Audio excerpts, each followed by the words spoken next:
What's up, everybody? Welcome back to another episode of Med School Mondays with Promo, aka Professor Mohan. I know I've been gone for some time, but I was actually up to a lot of stuff. For one, I started shaving my head. Number two, started growing the beard. And number three, I don't need these anymore. So anyways, what's going on today? We're going to start our psychiatry series with our very first lecture. Before we begin, first of all, I want to say thank you to everybody. I love the comments that you guys are putting up every day. Thank you for sticking around, giving me the love and support so that I can continue my passion project. And thirdly, I just want to make sure that all of you are at home safe. Lots of stuff is going on in the world right now, and I just hope you and your families are safe.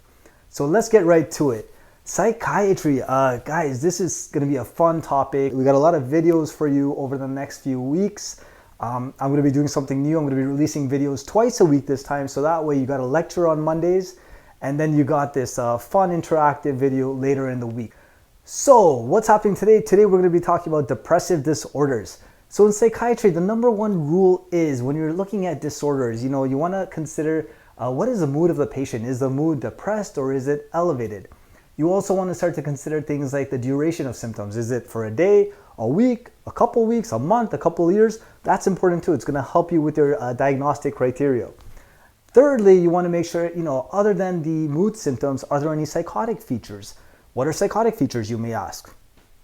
Psychotic features could be things like hallucinations, delusions, illusions. So those are very important as well. So keeping in mind those things, let's take a crack at our depressive disorders. So let's start off over here with the major depressive disorder. This is the major one that's going to be on a lot of your exams, whether you're in a nursing school, medical school, pharmaceutical school, maybe you're not in school, but you just want to learn. But yeah, let's start off with major depressive disorder. It is abbreviated MDD. So what is major depressive disorder? Well, just like it sounds, the person's mood is quite low. So they are feeling down about life. It's hard for them to get out of bed. It's hard for them to shower. It's hard for them to hang out with their friends. It's hard for them to go to work. Life just becomes hard. We've all felt like that at times. And, it could be, it is debilitating, especially if it takes over your life. So major depressive disorder, there's a bunch of symptoms that we're going to get into. But one of the major symptoms you have to memorize for your exams is, one of two things need to be happening. The person has a sad mood, or the person has lost interest in activities that used to bring them pleasure. So that's referred to as anhedonia. So either depressed mood and or anhedonia plus a bunch of symptoms. So we need 5 symptoms out of the 9 symptoms that are listed. The first symptom, again, has to be either depressed mood or anhedonia, and then 4 more symptoms. Duration of symptoms must be for at least 2 weeks. So keep that in mind. So how are we going to remember all of these symptoms? I mean, we're on the exam. We only got a couple minutes to think. How are we going to do it? We're going to remember this nice mnemonic called igicaps. Now, I don't know if igicaps means anything. That's okay, because for the purposes of today's lesson, it means a lot. So igicaps, S stands for your mood. It's going to be a depressed, sad mood. The letter I stands for loss of interest in activities that used to bring you pleasure, and now they don't anymore. Also known as anhedonia. So what does that mean? Someone who's like always, let's just say someone who's a magician and suddenly just stops doing magic. That might be a clinical clue. Feelings of guilt. You might feel guilty about, things that are going on in your life. That's another one. So that's the letter G. Letter E, loss of energy. Having trouble, again, like I said, getting out of bed, getting into the shower, making food for yourself. So just low on energy. Concentration issues. People are not able to focus on their schoolwork, their housework, conversations. A stands for appetite changes or weight changes. So someone who's not eating well, someone who's not, taking care of their body. That's important, right? Like our body relies on the decisions we make on a daily. Someone who's not making good decisions for their health. Psychomotor retardation or agitation. Whether that's just like fidgeting around or, just like really sluggish and slow throughout the day, like just kind of, sluggish. And then the S stands for sleep issues. Perhaps this person is sleeping too much, or they're not sleeping enough. Or when they sleep, they wake up and they're just super tired. Or all night, again, they're just like awake and wired. Sexual issues can also happen, with their partners. And then you got suicidal thoughts. Now that's a big one. Why is suicidal thoughts a big one? Because this is going to be part of your, when you meet your patients or when you see a question stem on the test, you want to test and screen for suicidal thoughts. What exactly is depression? It's certain neurotransmitters being depleted in the mind, right? The main one is serotonin levels. 5-HT stands for serotonin levels. So of course, pharmaceutical medications will be used to target the activities in the brain to increase serotonin levels. Other neurotransmitters that may also be affected is NE, which stands for norepinephrine, and DA, which stands for dopamine. So you also see a decrease in norepinephrine and dopamine levels. Very, very important. Even before we get into the rest of this conversation here, it's extremely important that you screen for hypomanic as well as manic episodes in your patient. So for example, clinical clue right here. I come in, I'm depressed, I talk to you because you're my clinician, and I just tell you that I'm depressed, and all of a sudden you think I'm depressed, so you put me on antidepressants. What happens? You forgot to ask me, hey, did you ever have a manic or a hypomanic episode in the past? And I never tell you because you never asked me. And what happens? These antidepressants suddenly flip my whole mood. And now instead of depression, I'm way too elevated. It has exacerbated a hypomanic or a manic episode, which could be very dangerous for me. So make sure you remember that. So another important thing is you want to rule out other conditions that may mimic depression, right?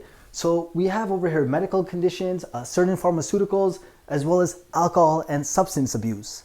So what do we mean by medical conditions? Remember back in the day when we were studying endocrinology, we studied a condition referred to as hypothyroidism.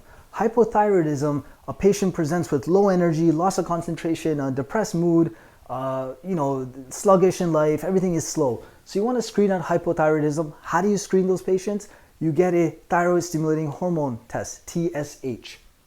Another condition you want to screen for, maybe it's an elderly person and they are diagnosed with Parkinson's disease. Parkinson's disease, I know we haven't talked about it yet, but a nice mnemonic you might want to remember so that it helps you with your exams is TRAPS. What are the signs and symptoms of Parkinson's disease? Think TRAPS. T stands for tremor. R stands for rigidity. Remember that, rigidity. A stands for akinesia or bradykinesia. So that means just like really slow and sluggish again. There's P, postural instability. So just a little bit wobbly. And then S, the shuffled gait. So you can imagine it's a very shuffled sort of gait. Okay? Also screen for certain cancers, screen for pancreatitis. Another one is Cushing's disorder. You also want to get a cortisol level. Pharmaceuticals, we're thinking of corticosteroids. We're thinking about beta blockers. We're also thinking about antipsychotic use in the elderly. So 3 categories of medications that may mimic signs and symptoms of depression. And then we have over here alcohol and substance use disorder. Alcohol, you guys will never forget this, but it's the CAGE questionnaire. We ask our patients, hey, are you trying to cut down?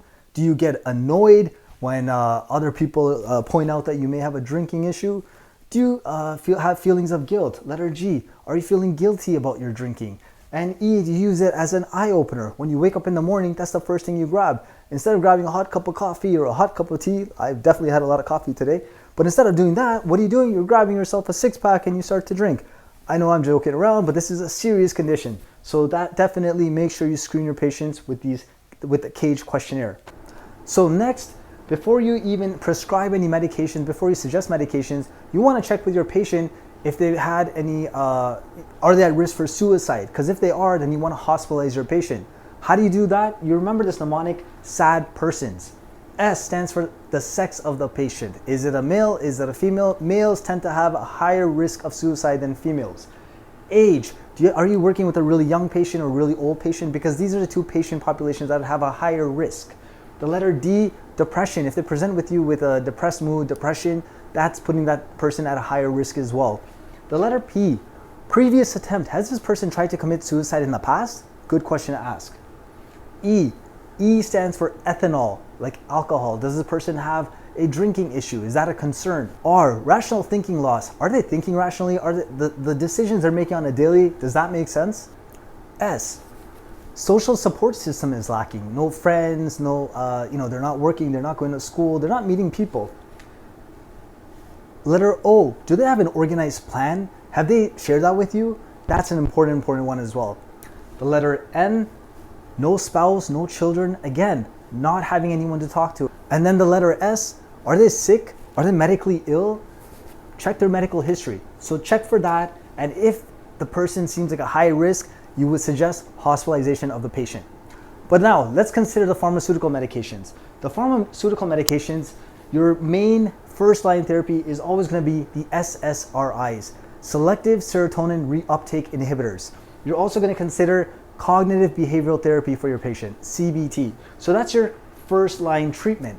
Now, before I get into which medications, we're going to save that for our next lecture because we have a lot of medications to go over and I want to do it all at once. So make sure you tune in to the next lecture that follows this lecture, okay? Some other medications you might also want to consider: SNRIs, selective norepinephrine reuptake inhibitors. MAOIs, those are monoamine oxidase inhibitors. Then you got the TCAs, tricyclic antidepressants. Some clinical clues before we move forward. It's very, very important that when you work with your patients and you prescribe them a medication, you have to understand, especially the SSRIs, they take 4 to 8 weeks for the patient to start to really benefit from those medications. So what does that mean? What's happening in the first couple of weeks? Patients may report and say, hey, yeah, I have some more energy. I am able to get out of bed, especially during the first couple of weeks. Is that a good thing? It's a good thing, but does it actually improve their mood? Not so much. Now think about it this way. If I am in bed and I'm contemplating suicide and I've come up with an organized plan, you know what? I just don't have the energy to do it. So anyways, I talk to my doctor. My doctor gives me some SSRIs. For the first couple of weeks, my mood's not improving much, but I'm starting to get that energy. So what happens? That person may go and commit suicide in the first 2 weeks because now they're able to get that energy, get that energy to get out of bed, to take care of some business, maybe make some bank transactions, maybe give away some of their possessions. Unfortunately, they may actually go ahead with what they had thought about. So the first couple of weeks, weeks 1 and week 2, physicians, doctors, nurses, counselors, everyone has to keep a very, very strong and good eye on their patients and screen for suicide attempts on a regular. So keep that in mind. Let's move on to the middle section of the board. What is persistent depressive disorder? A lot of you may know that as dysthymia. So that is symptoms of depression are kind of like there, except this time it's not taking over their social life, it's not taking over their occupational life, it's still getting the person out of bed, but you know what? They're just kind of mopey all day around. They go to work, they're just kind of mopey, they don't really want to hang out after work, that happy hour with the friends, they don't really want to participate in the parties, they rather just be on their own. So they get things done, but they're just kind of mopey all day long, So anyways, for adults to be diagnosed with persistent depressive disorder, the symptoms must be happening for over 2 years. Children can also get it, and for children, the symptoms are about over a year. Now, remission, when someone's feeling okay, those symptoms really only last for less than 2 months. So you can now understand that for majority of the time for adults, the symptoms are present for about 2 years. How do we treat these patients? Again, psychotherapy, individual psychotherapy, a trial of SSRIs, remember, selective serotonin reuptake inhibitors. What do we got next? We got major depressive disorder with seasonal pattern. Now, what do you guys see over here? This is a sad snowman. A sad snowman, it's winter, so what are we talking about? We're talking about what used to be called seasonal affective disorder. Again, now it's called major depressive disorder with seasonal pattern. So the duration of symptoms, again, someone who's just kind of feeling lousy, but during the winter months. Why? Because they're not getting outside. So this situation has to be occurring in the patient for about 2 years, 2 consecutive years, okay? So think about it, 2 consecutive years, winter months, just feeling sad and lousy. So about 3-4 months of, if you live in Canada, maybe 5 months. So what is the treatment? You want to get this person outside. You want to get this person some form of light therapy. So think about being outside more during the daytime, during the daylight, some phototherapy such as UV light therapy. If they can afford, and if, the whole world hasn't been shut down, suggest they take a vacation during the December, January, February months. Again, if you're living in America or Canada, you know what I'm talking about. And then sleep deprivation, sometimes that helps to regulate their mood as well. Okay? So again, don't forget the sad snowman during the winter time. And then lastly over here, we got major depressive disorder with psychotic features. So what does that mean, guys? What does that mean? That means, again, you have symptoms of depression, but patient may also present with psychotic features at the same time. What are psychotic features? We haven't got into it and we're going to save it for a future lecture. But just to give you a brief idea, patient may present with symptoms of hallucinations or delusions. In short, what are hallucinations? Hallucinations could be visual, could be auditory, could be olfactory, but basically you're perceiving some sort of stimuli which isn't really there. Delusions mean false beliefs. The treatment for that is antidepressants and also atypical antipsychotics. You may also want to suggest to your patient, if things are not improving, electric convulsive therapy. So that's it, guys. That was the lecture on depressive disorders. So what's happening next? Once you shut off this video, of course, give it a like, a thumbs up and everything, subscribe, that whole jazz. But then click on the next video because we're going to go into a lot of detail about just the medications. I want to show you how the medications actually work, what are we targeting. We're going to talk about the mechanism of action as well as the side effects. Anyways, guys, go have a cup of coffee, have some water, drink some soda. No, I'm kidding about the soda. But anyways, come back because we got another episode of Med School Mondays with Promo.